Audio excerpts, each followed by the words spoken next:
Assalamualaikum warahmatullahi wabarakatuh.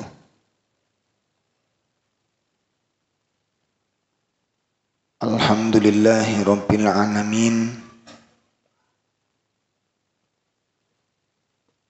Alladzi khalaqal mauta wal hayata liyabluwakum ayyukum ahsanu amala. Asyhadu an la ilaha illallah wahdahu la syarikalah wa asyhadu anna Muhammadan abduhu wa rasuluh. Ya ayyuhalladzina amanu taqullaha haqqa tuqatih wa la tamutunna illa wa antum muslimun. Allahumma salli wa sallim wa barik ala nabiyyina Muhammadin wa ala alihi wa ashabihi wa man tabi'ahum bi ihsanin ila yaumiddin. Amma ba'd. Ikhwatul iman, bapak-bapak, ibu-ibu, jamaah majelis taklim yang semoga dimuliakan Allah Subhanahu wa taala. Mudah-mudahan Allah senantiasa merahmati kita, menolong kita di dalam setiap keadaan, menyelamatkan kita dari segala fitnah, dan semoga Allah menjaga kita dari penyimpangan-penyimpangan. Semoga Allah jadikan kita orang-orang yang istiqomah, dan semoga Allah memasukkan kita termasuk orang-orang yang soleh. Amin ya rabbal alamin. Bapak ibu sekalian yang dimuliakan Allah, menindaklanjuti pembahasan kitab Khut Aqidatak sampai pada soal mata nasrullah. Kapan pertolongan Allah ini datang? Mata nasrullah, kapan pertolongan Allah itu datang? Kalimat ini menunjukkan bahwa umat Islam ini sedang punya masalah. Kalimat ini menunjukkan bahwa umat Islam sedang dilanda problem, dilanda musibah. Ya, musibah yang dihadapi umat Islam ini banyak jenisnya. Ada yang dari dalam, dialami dari dalam, yaitu musibah berupa syahwat, tenggelam di dalam kesenangan-kesenangan. Ini musibah. Nah, jadi umat Islam niku urupe buru seneng-seneng kemawon, sampai akhirnya lali agomo. Ada yang juga disebut syubhat. Syubhat niku kerancuan di dalam pemahaman. Ya, pemahaman ini mboten murni, pemahaman ini penuh dengan keraguan-raguan. Makanya disebut syubhat. Napa remeng-remeng. Dadi mripat niku cara ndelok niku pun mboten jelas. Endi sing bener iku? Endi sing salah? Nah, ini musim-musim yang dikatakan oleh Nabi, ya'ti alan nas zamanun. Nanti akan datang kepada manusia satu zaman, di mana zaman itu akan terjadi tahun-tahun tipuan. Jadi nanti ada masa yang disebut dengan sanawatun khodda'at, tahun-tahun menipu. Iku remeng-remeng nih kan.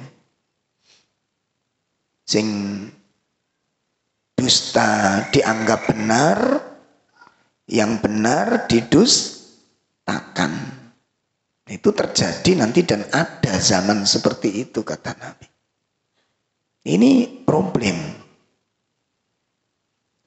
Terus musibah yang semakin terasa itu adalah umat Islam terzolimi.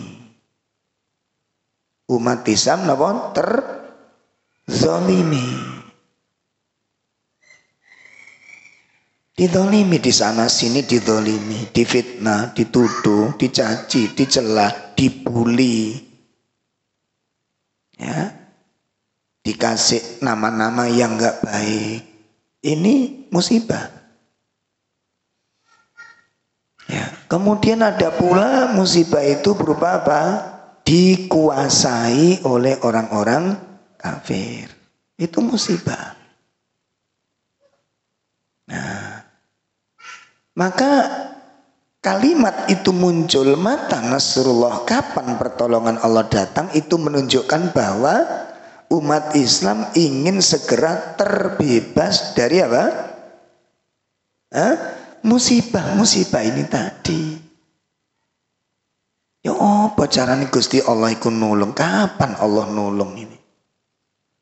Nah ini. Sehingga umat Islam macam-macam mengambil langkah untuk meraih pertolongan Allah. Ana sing berontak. Nah, kita lawan kedzaliman. Jadi nek kula mbek sampean niku cara, kalau saya dulu pernah duduk di hadapan Syekh Abdul Karim di Bogor itu. Kalau antum ingin merubah ruangan ini, kalau ingin merubah ruangan ini, contohnya ini meja ini mau tak pindah gitu. Antum bisa nggak ngangkat meja ini? Ngaten lho. Artinya apa, Pak? Antara harapan dengan kemampuan niku apa? Napa nih? Disesuaikan, diukur. Merubah, ingin melakukan sebuah perubahan kepada tingkat yang lebih baik. Itu diukur, kudu belajar dhisik. Boten cukup ngandalno kendel. Aku berani, kita enggak takut. Bukan itu masalahnya. Mampu enggak sih? Dan apakah jalan seperti itu wis bener? Nah ini.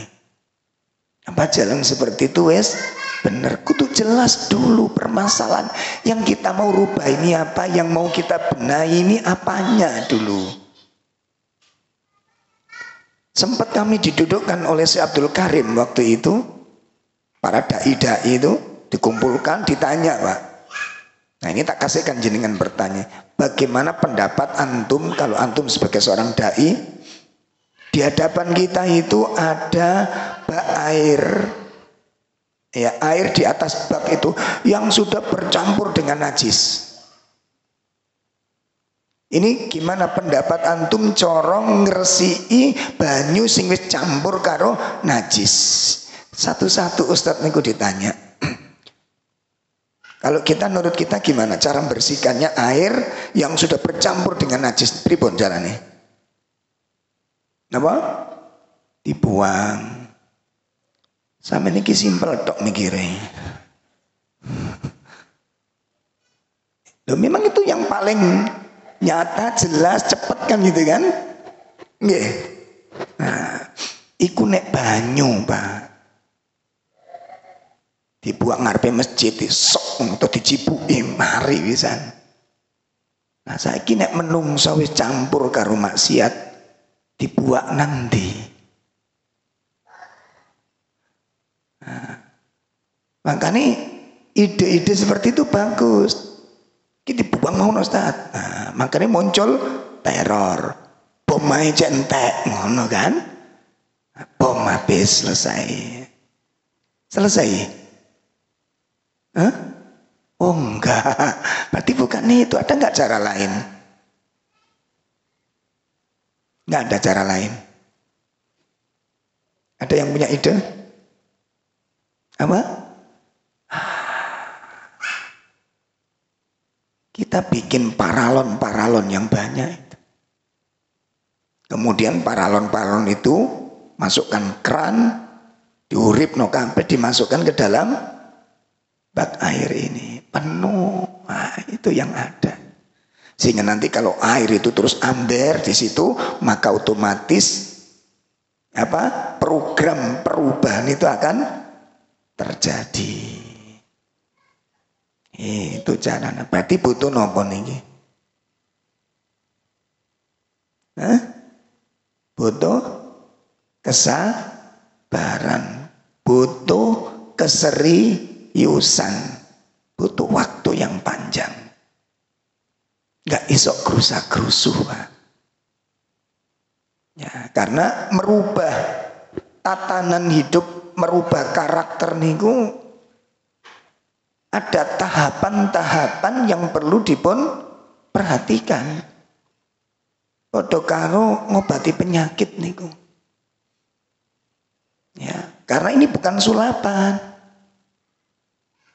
Ini bukan sulapan. Makanya sebagian kaum muslimin sing wis gak serantan kudu ngejak gelut mawon ngoten pun. Lho nggih mboten? Saya lawan dia, kita tantang dia, saya nggak takut. Masalah ini bukan masalah takut dan tidak. Pas nggak cara seperti itu? Ya, karena kita ingin merubah sebuah kebaikan untuk menghasilkan suatu kebaikan. Jangan sampai kita ingin merubah, menghilangkan kemungkaran, berganti dengan kemungkaran yang lebih besar. Nah, ini kudu dipikir sing mateng-mateng. Semua kita ingin mengalami perubahan yang lebih baik. Semua kita pun sama gitu. Tegaknya syariat, gimana tauhid itu dikumandangkan, di mana-mana bertauhid. Tapi ini butuh tetap. Kenapa? Ini merubah keyakinan. Merubah apa?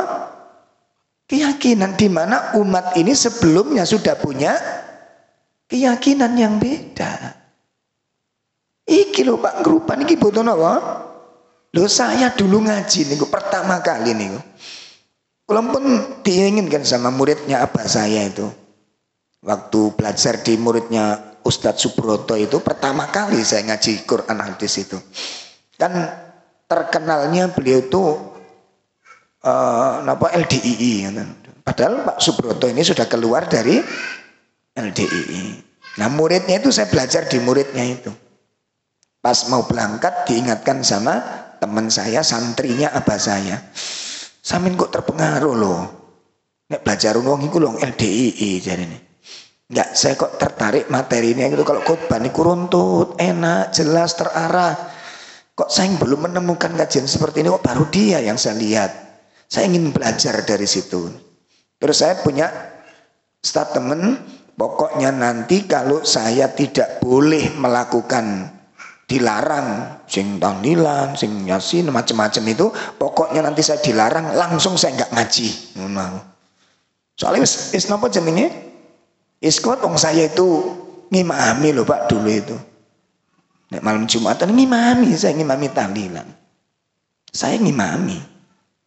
Saya kalau tarwih niku tukang bilal saya itu. Masih kecil saya.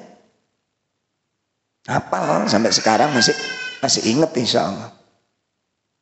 Apa belajar? Saya komitmen, pokoknya nanti kalau saya dilarang langsung gak ngaji sudah. Qadarullah ustaz saya itu gak pernah larang.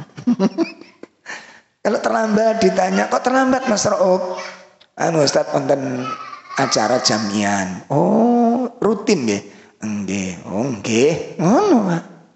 Tidak direken. Lah terus materi-materi tentang keilmuan, ada enggak amal kita itu yang kita amalkan itu dasarnya ada enggak? Kalau ada ayo dilakukan, kalau enggak ayo dicari dulu. Kenapa? Tanggung jawab. Aku mulai mikir saya. Saya tak lakoni iki ono ilmune enggak? Mulai berpikir. Ini perubahan, Pak. Butuh waktu, butuh kesabaran. Butuh tekad yang kuat, butuh telaten.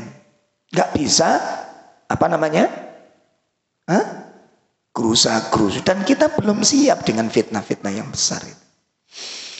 Nah, oleh karena itu kita akan mengkaji dari pandangan Al-Quran dan Sunnah bagaimana umat kita secara pribadi, secara umum umat Islam bisa meraih pertolongan dari Allah keluar dari musibah-musibah ini. Sebelum kita bahas tahapan-tahapan untuk meraih pertolongan Allah, yang pertama yang perlu kita camkan dulu bahwa musibah itu ada dua macam. Musibah niku wonten pinten? Wonten kalih macam. Yang pertama, musibah yang sifatnya umum. Musibah yang sifatnya apa? Umum. Artinya apa? Semua orang mengalami. Semua orang mendapatkan musibah itu. Ngaten. Contohnya apa?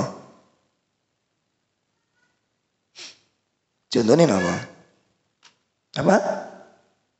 Bencana alam. Itu musibah yang sifatnya umum.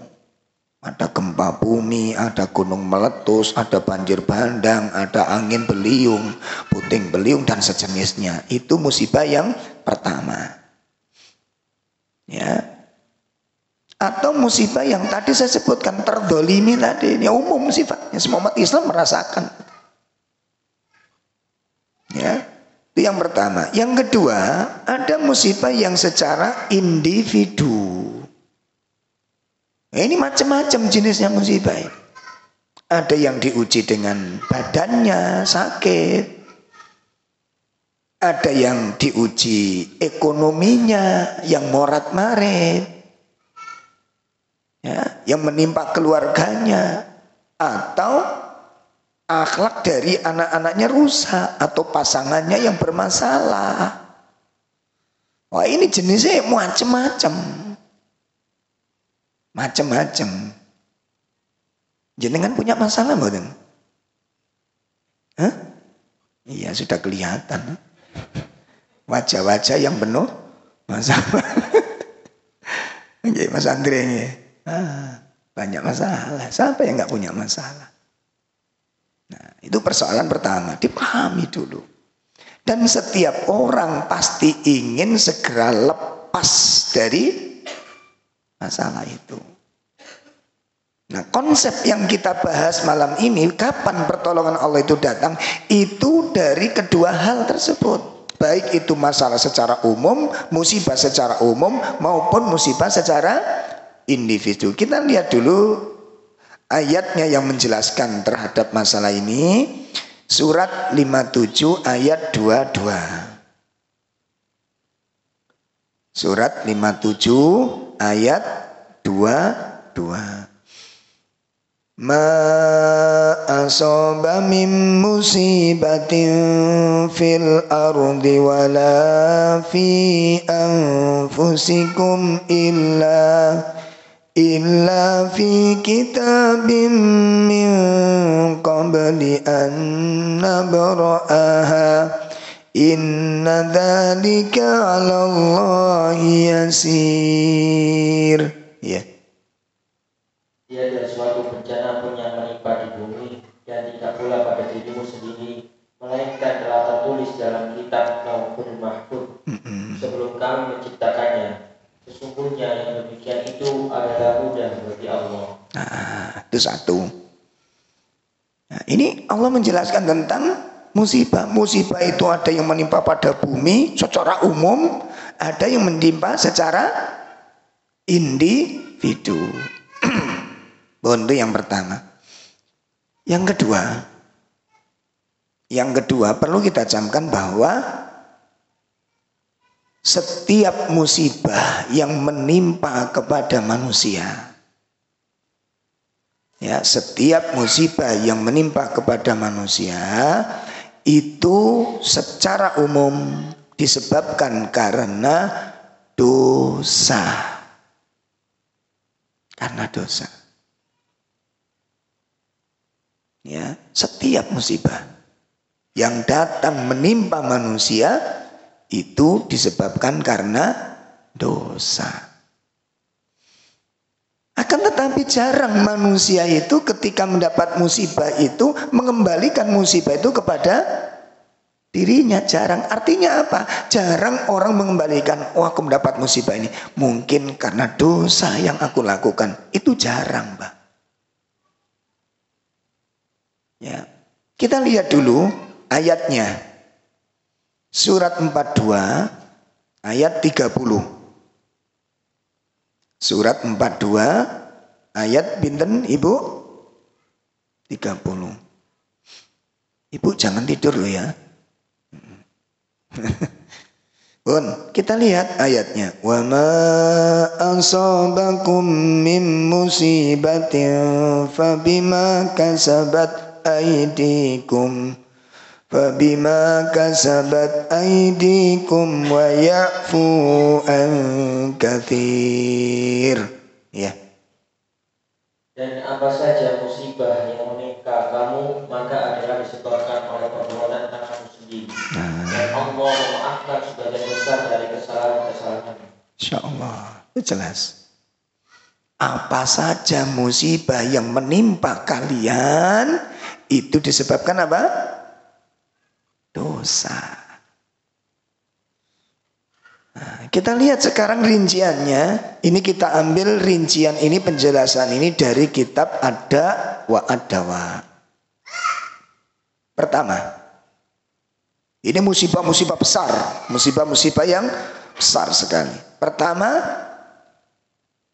diusirnya iblis dari kerajaan langit. Disebabkan apa? Dosa. Ya. Iblis dikeluarkan dari kerajaan langit itu karena dosa. Kesombongannya. Sombong kepada Allah, menghadapi perintah itu mensikapi perintah dengan logika. Mensikapi perintah dengan logika. Itu kesombongan iblis. Dilogikakan syariat itu. Makanya orang-orang yang senengani logika begini, senengani apa? Ngeyel nang syariat. Kalau perintah dilakoni mboten dipikir dhisik ngoten terus dibahas. Akhirnya gak dilakoni. Persis sinten? Bani Israil kan wong cerdas iku repot. Ya, cerdas itu repot. Itu pertama. Iblis dikeluarkan dari kerajaan langit disebabkan dosa. Peristiwa yang kedua, Nabi Adam dikeluarkan dari surga. Kenapa? Dosa. Karena maksiat kepada Allah. Yang ketiga, kaum Nabi Nuh dikirimi banjir dari hujan maupun air keluar dari tanah yang sampai menutup gunung-gunung yang ada pada saat itu. Dihabiskan kaumnya oleh Allah Ta'ala. Disebabkan apa? Dosa. Dosa. Karena maksiat kepada Allah. Kaumnya Nabi Lut dibenamkan di dalam bumi. Apa sebabnya? Dosa. Ini ada dosa. Nah ini kita cek dulu gitu loh. Makanya kalau kita ingin melakukan sebuah perubahan, ingin mengobati satu penyakit, masih ingat teori mengobati penyakit? Langkah pertama nopo? Dalam periksa, diagnosa sik, Pak. Ojo ndas ngelu kayak bodrek. Ya. Karena pusing itu tidak mesti karena sakit kepala murni. Puyeng kakean utang niku yo ngelu. Kepingin nikah gak keturutan niku yo ngelu. Banyak sebab, ikut dicek dulu apa sehingga nanti kalau udah ketemu sebab baru ketemu apa dengan kalau penyakitnya begini asalnya begini itu obatnya apa yang pas. Makanya kadang-kadang awak dimencret coba sampean gak dapat wis mbak mencret jan introstop wah wis entek petang plek wi lho sik mencret ngetuk jambu wis tak wit-wite wingi. Sampeyan gara-gara mangan opo? Aku ru bojoku kate nikah maneh. Mencrete kuwi. Kaget suaminya mau minta nikah lagi. Akhirnya si istrinya mencret. Nah, sok kata. Diagnosa. Sekarang pertanyaannya begini, kenapa umat Islam dikasih pemimpin yang gak baik? Apa? Ini menentukan langkah ini nanti. Menentukan langkah, sangat menentukan.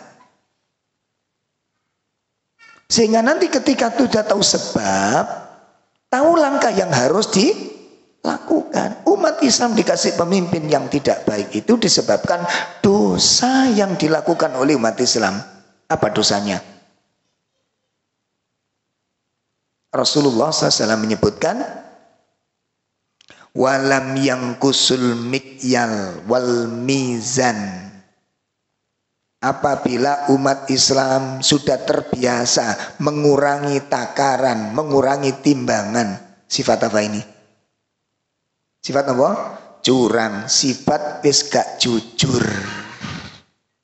Pertanyaannya, sekarang lihat orang jujur niku langkah nopo kathah. Dalam dolek wong jujur kuwi lho, Pak. Langkah nopo kathah? Langkah, Pak. Wis gak usah wong akeh, awak dhewe siap gak dadi wong jujur? Awak dhewe siap gak dadi wong jujur? Lho ngeten lho. Ini sebabnya apa? Nabi yang ngomong, bukan saya loh ya. Yang ngomong siapa? Nabi SAW. Apabila umat ini terbiasa mengurangi takaran, terbiasa mengurangi timbangan, apa kata Nabi? Illa akhadu bisinina wa syiddatil ma'una wa juru sultani alaihim. Allah sudah menyiapkan 3 azab.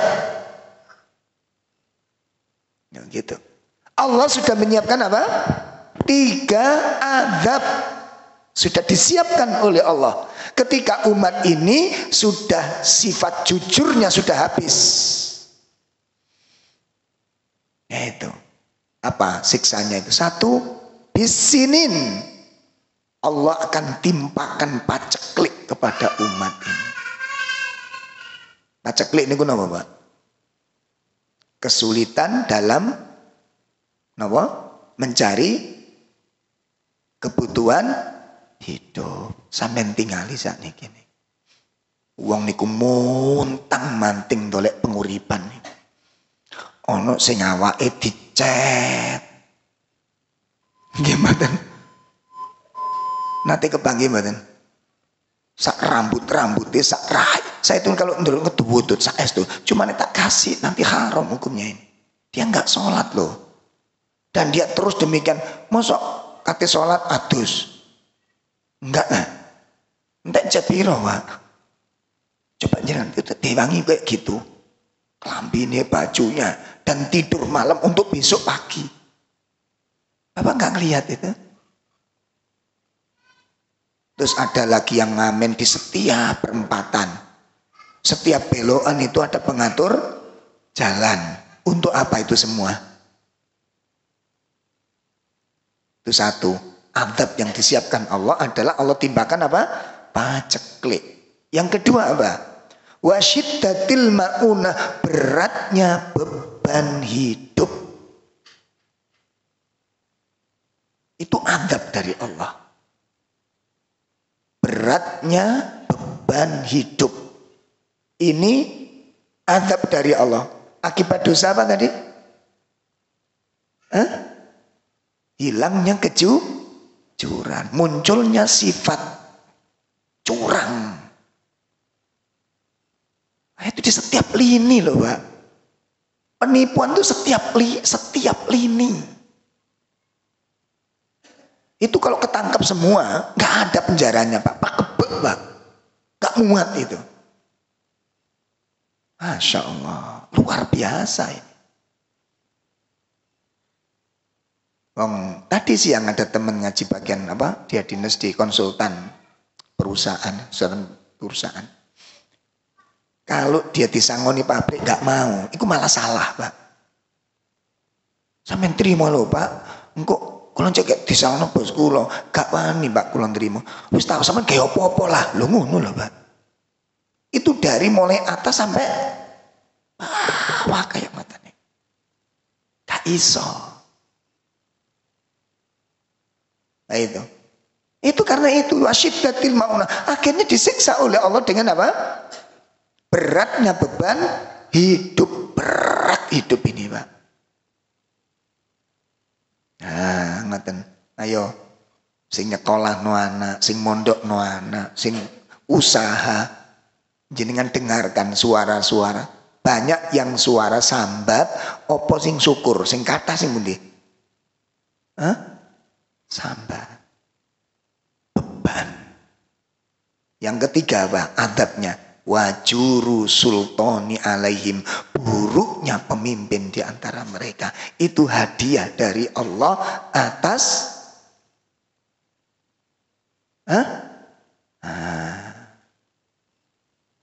atas ketidakjujuran umat ini. Ayo, sudah bisa enggak ini? Mencetak manusia-manusia yang jujur. Enggak usah ado-ado. Pun itu pertama yang sangat terasa sekali. Makanya kalau kita ngeritik sana, udah dulu, ayo dikritik awake dhewe dhisik. Sampeyan kali kula niku dites kejujuran niku durung mesti lulus, Pak, sampai sampean. Banyak kedustaan yang kita lakukan nanti. Pun nggih. Nah, yang kedua sekarang, adab yang kedua. Kenapa kok orang kafir menguasai? Orang Islam. Wong Islam berapa persen? 80%. Wong kafir berapa? 20%. Itu pun terbagi-bagi. Yang kalah siapa? Yang berkuasa siapa? Orang kafir. Yang dikuasai siapa? Umat Islam. Kenapa? Dosa. Apa dosanya? Qala Rasulullah SAW, walam yang kudu ahdallahi wa ahda rasulih. Apabila umat Islam merusak perjanjian dengan Allah, merusak perjanjian dengan Rasul, merusak perjanjian dengan Allah dengan melakukan apa? Syirik. Merusak perjanjian dengan Rasul, melakukan apa? Bid'ah. Kalau dua dosa ini sudah dilakukan oleh manusia, syirik dan bid'ah, melainkan salatallahu, Allah akan menyerahkan urusan umat ini, aduwikum, kepada musuh-musuh kalian. Yang ngomong Nabi loh, bukan saya. Nabi yang ngomong. Berarti sebabnya sampun ketemu. Itu. Karena syirik dan bid'ah. Kenapa umat Islam dikuasai oleh orang kafir? Sudah dievaluasi ini. Nah, syirik malah nggak dioleh-oleh, Pak. Dakwah tauhid nih, Pak. Ngapunten, dakwah tauhid itu yang berkumandang hanya ada di dakwah sunnah ini. Sampai cari di mana-mana. Ya, di organisasi ormas mana dakwah tauhid, menyuarakan tauhid, melarang syirik? Saya tanya, mana? Ayo. Saya bilang ke teman-teman di ormas, dulu kiai kita, ulama kita, sesepuh kita, pendahulu kita, Kiai Haji Ahmad Dahlan, itu bendera yang dibawa bendera tauhid, sunnah. Agenda dakwahnya 3, sasaran dakwahnya 3, TBC. Itu masa kecil saya niki ngajine ini. Napa TBC ini? Duduk, ayo. Tahayul, bid'ah, khurafat. Itu bidikan sasarannya, dakwahnya di situ. Kiai besar, ulama besar, Kiai Haji Ahmad Dahlan. Jadi ngaji itu tauhid dikuatkan, akidah dikuatkan, sunnah dikuatkan. Tahayul, khurafat kita harus dibersihkan. Keras, Pak. Keras banget. Ya. Sampai banyak istri saya itu ulamanya di teman-teman di kemuhammadian, ulamanya itu kalau dikirimi orang banjaan apa, orang mati buang gitu, keras dulu itu. Nah, pertanyaan sekarang, mana yang mendakwahkan tentang tauhid? Alhamdulillah Ustadz Najih membawa materi apa? Tauhid. Nah, pertanyaan saya, nanti setelah Ustadz Najih meninggal, siapa sing lanjut nih? Sinten ya, tawari ya. Saya sampaikan di masjid-masjid teman-teman. Saya bukan benci, enggak sama sekali. Untuk menyelamatkan, karena ini faktor. Umat ini dikuasai oleh orang kafir karena ini. Pun jelas nih Pak? Jadi umat Islam dikuasai orang kafir kenapa? Karena umat Islam telah merusak perjanjian dengan Allah. Lah perjanjian dengan Allah itu apa? Mentauhidkan Allah. Rusaknya dengan apa? Syirik. Berarti kelemahan dan kekalahan umat Islam dari syirik dan kebid'ahan. Itu merusak agamanya Allah. Akhirnya umat Islam urusannya apa? Sallallahu alaikum aduwwi min ghairikum. Kalian diserahkan oleh Allah kepada apa? Musuh-musuh kalian. Serta itu apa? Fa'akhadhu. Setelah musuh kalian menguasai kalian, fa'akhadhu ba'du ma fi aidihim. Musuh-musuh itu mengambil sebagian apa yang kalian miliki. Nah, sudah belum? Hah? Nah, itu sebab Pak. Nah ini, oleh karena itu maka langkah pertama untuk meraih pertolongan Allah, agar Allah menurunkan pertolongannya, agar Allah melimpahkan rahmatnya, hilangkan palang pintunya dulu, gemboknya dihilangkan dulu, temboknya dihilangkan dulu. Dengan apa? Istighfar dan taubat. Itu langkah pertama. Itu baik masalah umum maupun masalah pribadi. Jadi kalau panjenengan kali kula kok duwe masalah ruwet gak mari-mari. Nah, langkah pertama napa? Langkah pertama napa? Istighfar dan taubat. Sudah, perbanyak istighfar. Nah, ini. Isa ya? Oke, monggo. Kita jeda dulu, nanti kita lanjutkan setelah adzan.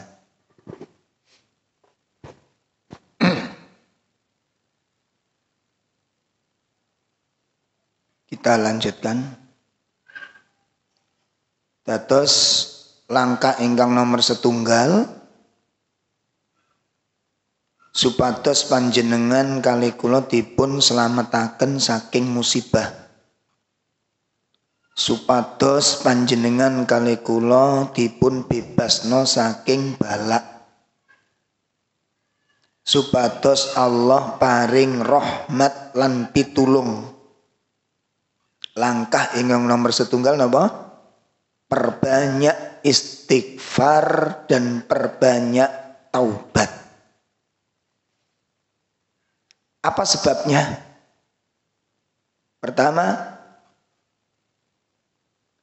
karena dosa itu yang menjadi sebab penghalang pertolongan Allah. Dosa penyebab penghalang pertolongan Allah. Itu sebab yang pertama. Sebab yang kedua, dosa penyebab datangnya musibah. Jadi kita diazab dengan azab-azab yang seperti tadi disebutkan, baik secara individu maupun secara bareng-bareng. Itu karena dosa. Dosa itu yang mengundang azab. Dosa itu yang mengundang masalah. Ya. Ini yang sebab yang kedua. Sebab yang ketiga, kenapa kok jalannya kita meraih istighfar dan taubat? Karena istighfar dan taubat itu pembuka pintu rahmat. Allah nggak mungkin menolong pendosa. Allah nggak mungkin memberikan rahmat kepada orang yang durhaka. Tak mungkin. Akankah orang yang durhaka diberikan berkah oleh Allah? Akankah orang yang berdosa akan diberikan rahmat oleh Allah? Nggak mungkin. Maka kunci untuk membuka itu semua apa tadi? Istighfar dan taubat itu pembuka pintu rahmat. Mengundang pintu rahmat, istighfar dan taubat. Kita lihat ayat-ayatnya yang menjamin tentang ini. Jadi kalau kita perbanyak istighfar, berbanyak bertobat, Allah tolong kita. Allah beri kebaikan-kebaikan pada kita. Pertama, kita lihat surat 11 ayat 3. Ya, surat pinten? Surat 11 ini termasuk masalah-masalah pribadi. Termasuk masalah-masalah pribadi, masalah apa saja sudah. Problem apa saja sudah, musibah apa saja sudah. Coba langkah pertama, perbaiki diri. Perbanyak istighfar, perbanyak taubat. Langkah pertama itu. Ya. Ya, kita lihat surat 11 ayat 3. Langsung terjemahnya. Dan hendaklah kamu meminta ampun kepada Tuhanmu dan bertaubat kepadanya. Jika kamu mengerjakan yang demikian, niscaya Dia akan memberikan kenikmatan yang baik terus-menerus kepadamu, sampai kepada waktu yang telah ditentukan, dan Dia akan memberikan kepada tiap-tiap orang mempunyai keutamaan balasan keutamaannya. Jika kamu berpaling, maka sesungguhnya aku takut kamu akan ditimpa siksa di hari kiamat. Nabi Hud mengingatkan kaumnya, kalau kalian ingin selamat dari musibah ini, kalau kalian ingin dibebaskan oleh Allah dari bencana ini, apa kata beliau? Wa anistaghfiru rabbakum tsumma tubu ilaihi. Beristighfarlah kamu kepada Allah dan bertobat kepada Tuhanmu. Kalau sudah demikian, Allah memberikan 2 janji Allah. 1, yumatikum mata'an hasanan ila ajalin musamma. Allah berikan nikmat-nikmat yang banyak. Yang kedua, wa yu'ti kulladzi fadlin fadlah. Allah akan memberikan karunia setiap pada orang yang berbuat kebaikan. Ini ayat pertama yang menunjukkan taubat dan istighfar jalan menuju pertolongan Allah. Dalil kedua, ayat 52. Ayat 52. Suratnya sama. Nabi Hud kembali mengingatkan kepada kaumnya. Ya, silakan. Dan dia berkata, hai kaumku, mohonlah ampun kepada Tuhanmu, lalu bertobatlah kepadanya. Niscaya Dia menurunkan hujan yang sangat deras atasmu, dan Dia akan menambahkan kekuatan kepada kekuatanmu. Dan janganlah kamu berpaling dengan berbuat dosa. Insya Allah. Ini kan solusinya ini. Ini konsep dari Allah, resep para nabi. Istighfar. Bertobat kepada Allah Subhanahu wa taala. Allah akan menjanjikan dua kenikmatan lagi di ayat ini. Pertama apa? Allah akan menurunkan hujan, itu merupakan gambaran sinyal akan turunnya rahmat. Makanya kalau ada hujan, kita dianjurkan doa gimana? Subhanakallahumma bihamdihi. Gimana? Bismikallahumma amutu wa ahya. Ya gitu ya. Doa ketika ada hujan. Bismikallahumma amutu wa ahya. Gimana Pak? Meniku yang nganut nih sama. Banyak doa. Allahumma ini as'aluka. Kok gitu? Kok lali pisan? Minta keutamaan dari Allah, minta fadilah kepada Allah Ta'ala. Pun. Ini ayat yang kedua, ayat yang ketiga. Dalil yang ketiga yang menunjukkan istighfar dan tobat pintu datangnya pertolongan Allah. Surat 71 ayat 10 ayat sampai ayat 12. Ini nasihatnya Nabi Nuh. Sama. Nasihatnya Nabi Nuh kepada kaumnya yang akan diazab oleh Allah itu. Apa solusinya? Kita lihat surat 71 ayat 10 sampai 12. Iya, silakan. Maka aku katakan kepada mereka, mohonlah ampun kepada Tuhanmu, sesungguhnya Dia adalah Maha Pengampun. Niscaya Dia akan mengirimkan hujan kepadamu dengan lebat dan membanyakkan harta dan anak-anakmu, dan mengadakan untukmu kebun-kebun, dan mengadakan pula di dalamnya untukmu sungai-sungai. Masya Allah. Ketutup kabeh masalah nih. Di tafsir Ibnu Katsir dipun ceritakan suatu hari Imam Al Hasan Al Basri niku kedatangan tamu, rombongan dari satu kabilah. Perwakilan dari kabilah itu matur, wahai Imam Hasan Al Basri, desa kami itu ditimpa kekeringan. Sehingga ladang kami, sawah kami, kebun-kebun kami nggak bisa ditanami. Kami mengalami kemiskinan, kami dalam kefakiran. Apa yang harus kami lakukan? Imam Hasan Al-Basri mengatakan apa? Istaghfiru rabbakum. Beristighfarlah kamu kepada Tuhanmu untuk menangani kekeringan itu. Istighfar. Nah, jarak beberapa waktu berikutnya datang dari kabilah yang beda. Rombongan lagi ini. Kasusnya beda. Imam, di tempat kami dilanda wabah. Tanaman-tanaman kami hancur. Sayur buah-buahan hancur. Ternak-ternak kami mati semua. Kami dilanda kemiskinan dan kefakiran. Apa yang harus kami lakukan dengan adanya musibah ini? Apa kata Imam Hasan Al-Basri? Istaghfiru rabbakum. Istighfar pada Allah. Minta ampun kepada Allah. Masya Allah. Lantas jarak beberapa waktu berikutnya datang sepasang suami istri yang minta nasihat kepada Imam Hasan Al-Basri. Ya Imam, kami sudah menikah. Berpuluh-puluh tahun kami tidak dikaruniai anak. Apa yang harus kami lakukan? Apa kata Imam Hasan Al-Basri? Istaghfiru rabbakum. Nah, santrinya heran gitu loh. Wong orang datang dengan mengadukan apa? Masalah sing macam-macam kok resepe ibarat loro ndas, loro weteng, loro geger. Ya berarti apa kata santrinya ini? Kemudian Imam Hasan Al-Basri mengatakan apa?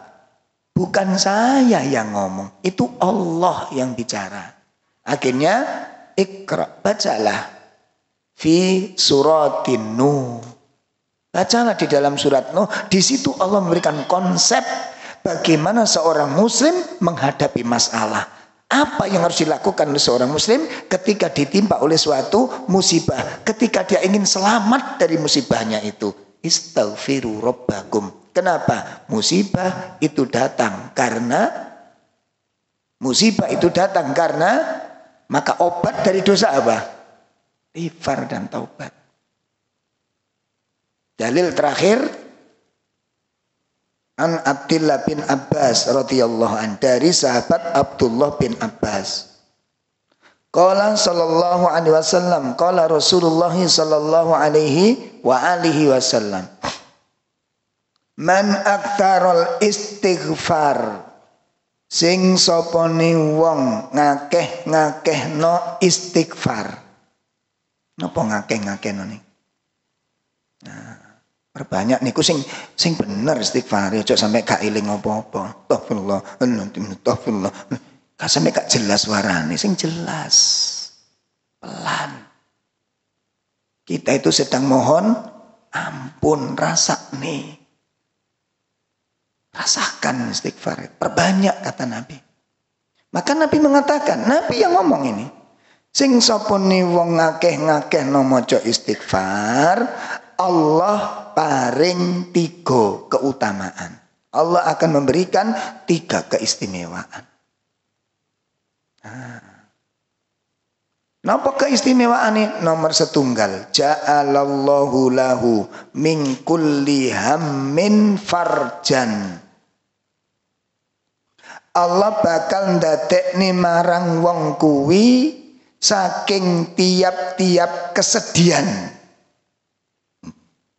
tiap-tiap kesumpekan, farjan, kelapangan hati. Allah akan menjadikan setiap kesedihannya, setiap gundah gulayannya itu dirubah oleh Allah menjadi apa? Lapang hatinya dilapangkan oleh Allah, dihilangkan kesumpekannya. Sumpek itu bagian dari bekas maksiat. Maksiat itu gampang nyumpek mati, Pak. Kalau tenangi, resah, itu akibat maksiat. Nah, mungkin jenengan buka kitab Ad-Da'wad Dawa. Sudah punya dereng? Hah? Berapa puluh tahun saya sudah nyuruh ini. Sudah lama loh saya suruh jenengan beli kitab itu. Bagus kitabnya. Nah, ini biasanya kita kaji di Sidogare Rebo keempat. Kitab Ad-Da'wad Dawa. Ini bab sakniki masuk bab tentang ad-dunub wa atharuha, dosa dan dampaknya. Salah satunya apa? Gampang resah. Makanya Allah jadikan orang-orang yang istighfar itu setiap kesedihan ya, itu akan Allah jadikan apa? Kelapangan. Kenapa? Sing utek-utek ati niki Allah, Pak. Allah sing dadekno kali sampean resah, Allah sing dadekno jenengan kali kula niku sumpek, Allah yang jadikan kula sampean gak tenang, Allah yang jadikan hati kita sempit, Allah yang jadikan hati kita lapang, Allah. Maka libatkan dia pemilik hati ini, libatkan dengan cara apa? Istighfar kepada, karena ini dosa. Ya. Sangat kaitannya dengan ini. Termasuk anak-anak kita yang angel kandangan ini. Kita gak usah banyak-banyak ngomong ke anak-anak. Kowe wis gede, wis gak rungono balak-balik, ibu ngomong balak-balik. Kowe wis SMA, wis ngeluh ini sudah puyeng kayak begini ini. Gak mempan. Sudah. Terus gimana? Perbanyak istighfar. Banyak istighfar. Nanti Allah lihat, ini kita lihat efeknya kayak apa. Mungkin anak nakal itu juga karena dosa kita. Pernah nggak kita hubungkan itu dosa kita? Bagian dari dosa kita. Jarang.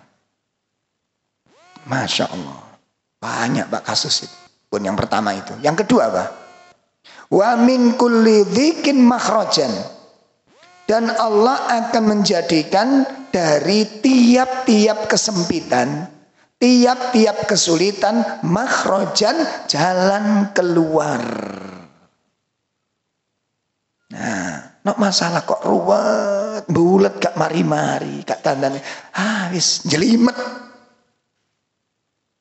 Makanya wong itu masalah ini gak kelar-kelar niku. Ditakoni kon ya apa masalah embuh? Jawabane embuh niku berarti wis dalan. Terus embuh suka ngerek. pernah dengar kalimat ini mboten? Oh, sering, Masya. Makanya kelihatan tua sampean. Sembuh suka ngereken, itu mentok berarti kan? Apa solusinya? Istighfar. Istighfar. Kita jarang menghubungkan ini. Imam Ibnu Sirin cerita.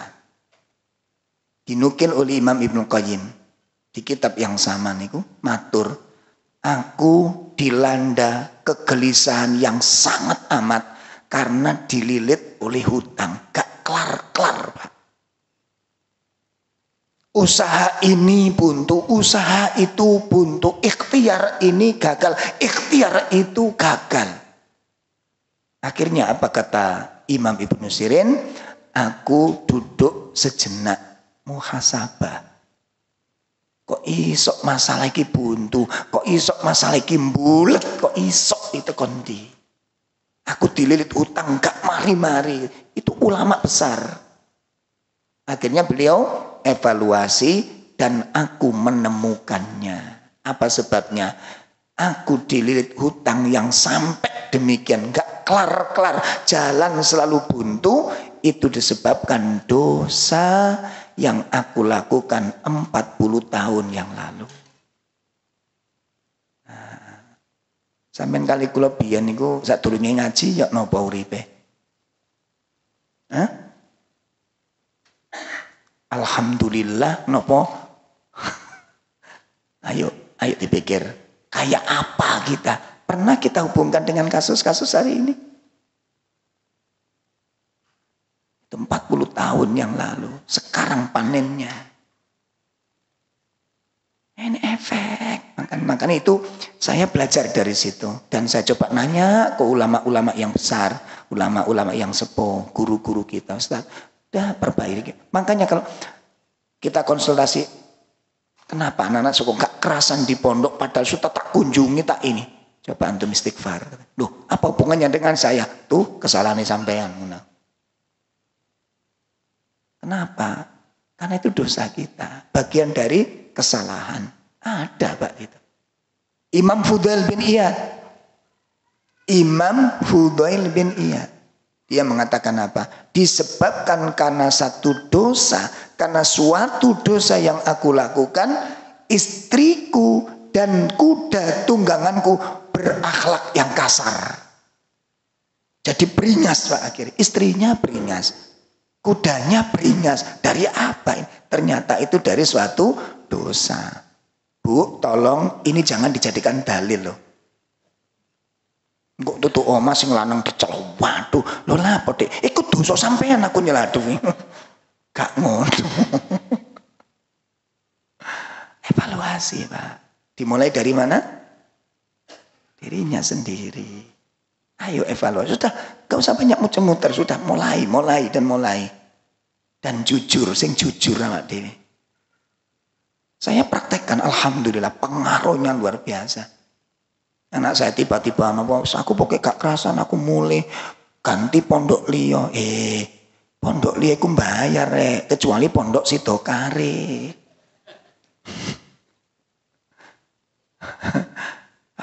Pada cilik-cilik iki mondok pindah-pindah, dipikir pindah kok pindah gelas wae. Ngeluh Pak nek arek ngoten niku wis belajar gak serius. Wis bengi kula nangis, wis nangis tok bengi niki ya Allah, mungkin ini dosa-dosa saya yang terselubung, selilit yang tidak saya sadari. Wis jujur ya Pak, saya dhewe kakek salahe. Itu mungkin anak-anak kita tadi koyok ngono iku. Gak mungkin kebetulan, ada sebab. Evaluasi coba sakniki. Ya, mulai teko pondok, kok tambah apik, tambah dugal, evaluasi. Mungkin ada dosa. Kadang-kadang dosa itu nggak terasa, Pak. Dosa ini apa bentuknya? Contohnya ngeten. Ini ada kasus. Ini pengalaman yang luar biasa, Masya Allah. Ada orang punya putra 2. Ibu ini itu termasuk ibu yang tegas. Pokok ini nih, titik. Oh, no. Tahu karakter kayak begini? Jadi anak nggak punya pilihan. Pokoknya kata ibu, apa jadi ibu nganut arek liwat sampai hafal Quran anak ini. Hafal Quran keduanya. Begitu selesai keluar mau ganti pondok yang lain, anak sudah mulai berubah. Di rumah musik, rokokan, sholatis mulai ditinggal, hafal Quran. Kok bisa Ustaz? Aku yo karena roh gak meletup anak. Nah, tak tanya dulu.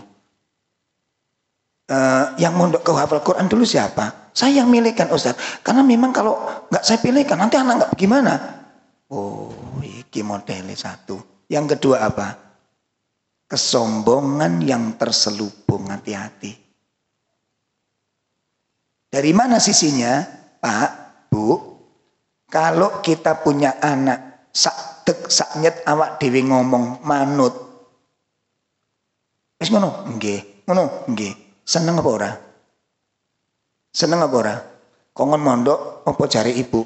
Nggo ndi pondokane? Terserah ibu. Nggo nek rapi-rapi barang sembarang. Lah ya apa? Kok milih sapa? Terserah ibu. Bingung sampean. Itu akan terjadi itu. Akan terjadi. Ojo kayak begitu nih di anak-anak itu. Bukan berarti kemudian dilos, bukan. Diarahkan, dibimbing, tidak diskusi anak itu. Akhirnya apa? Itu menjadi bom. Di saat anak sudah merasa punya kemampuan dan keberanian, itu saatnya meletus. Tak kena dikendalikan sudah. Itu satu nggih. Jadi kesombongan yang terselubung. Kita ngeliat anak kita hafal Quran, kita ngeliat anak kita manut, ndelok anak wong gak hafal Quran. Rasanya gimana? Rasanya gimana? Awas. Jangan sampai meremehkan anak orang yang tidak hafal Quran tadi. Akhirnya apa? Sekarang tanya. Mungkin ibu dulu pernah, ya mungkin ibu dulu pernah. Coba dievaluasi lagi. Pernah nggak jenengan merasa ada anak orang, anak sampean, mungkin ibu kurang tahajud, mungkin ibu kurang puasa, mungkin ternyata bukan di situ letaknya. Sekarang sholat kita, malam kita, tahajud kita nggak berfungsi kepada anak-anak. Sampun jelas ini? Nah, itu keistimewaan yang keberapa? Kedua, Allah jadikan setiap kesempitan dan kesulitan jalan keluar. Yang terakhir, keistimewaan yang Allah berikan kepada orang yang memperbanyak istighfar adalah wa razaqahu min haitsu la yahtasib. Wa razaqahu min haitsu la yahtasib. Allah memberikan rizki dari arah yang enggak diduga-duga. Itu loh. Ojo dilogikan mangkane. Ojo dilogikan. Serius istighfarnya yang serius, penyesalannya yang serius, tobatnya yang serius. Allah menepati janji, Pak. Baik, hadis diriwayatkan oleh Imam Ahmad, diriwayatkan oleh Imam Abu Dawud dan juga imam-imam yang lain. Ini langkah pertama untuk meraih pertolongan Allah. Kapan pertolongan Allah datang? Saat kita hadir sebagai orang yang bertaubat. Allah akan datangkan pertolongannya. Demikian kajian kita malam ini, kurang lebih mohon maaf. Jadi sekali lagi saya ulangi, ini berkaitan dengan semua masalah, semua problem, semua musibah. Baik musibah secara global maupun musibah secara individu. Ada pertanyaan? Baik, kalau nggak ada kita cukupkan. Wassallallahu ala nabiyyina Muhammad subhanakallahumma bihamdika asyhadu an la ilaha illa anta astaghfiruka wa atubu ilaik. Assalamualaikum warahmatullahi wabarakatuh.